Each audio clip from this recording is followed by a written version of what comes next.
बिस्मिल्लाहिर्रहमानिर्रहीम। अस्सलाम वालेकुम। Welcome to my channel food milling.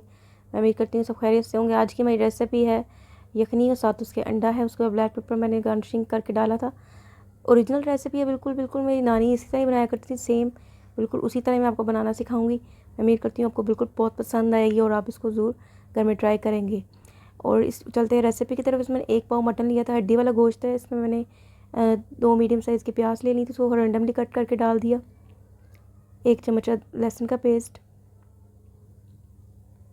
और 1 चम्मच से थोड़ा कम अदरक का पेस्ट डाल दूँगी। साथ ही मैंने इसमें हाफ़ टी स्पून नमक डाल दिया। काली मिर्च साबुत ही थी, रैंडमली 7-8 से दाने वो मैंने रैंडमली डाल दिए उसमें। फिर मैंने एक हाफ़ टी स्पून ज़ीरा और एक हाफ़ इंच का टुकड़ा मैंने दालचीनी का डाल दिया। हाफ़ टी स्पून हल्दी डाल दी मैंने। पानी मैं उसमें बिल्कुल रैंडमली पूरा डाल दूँगी अपनी देगची के मुताबिक बिल्कुल, ताकि मैंने 1 घंटा इसको रखना है। उसमें ये गल भी जाए और बिल्कुल हमारे थोड़ा सा इसमें यखनी भी बन जाए।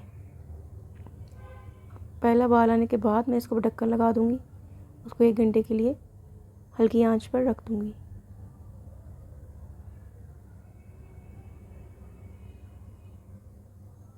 एक घंटे के बाद इसकी लुक इस तरह की है। ये देखें, 1 से 1.5 कप के दरमियान ही रह गया। इसको मैं ड्रेन कर लूँगी। गोश्त का दोबारा मैं इसमें वापस डाल दूँगी और ये जो मसाला है बिल्कुल इसको मैं कटोरी में निकाल कर इसको दोबारा रैंडमली हाथों से चम्मच के साथ पीस लूँगी। इसको दोबारा उसमें वापस इसमें डाल दूँगी पीसने के बाद। देखिए, हमारे जो बड़े थे वो बिल्कुल इसी तरह ही आसान तरीक़ों से और इसी तरह ही बनाया करते थे। और ये बिल्कुल वैसे ही है जैसे मेरी नानी बनाया करती थी। और वो तो बेसिकली इनके साथ रोटी भी खा लेती थी।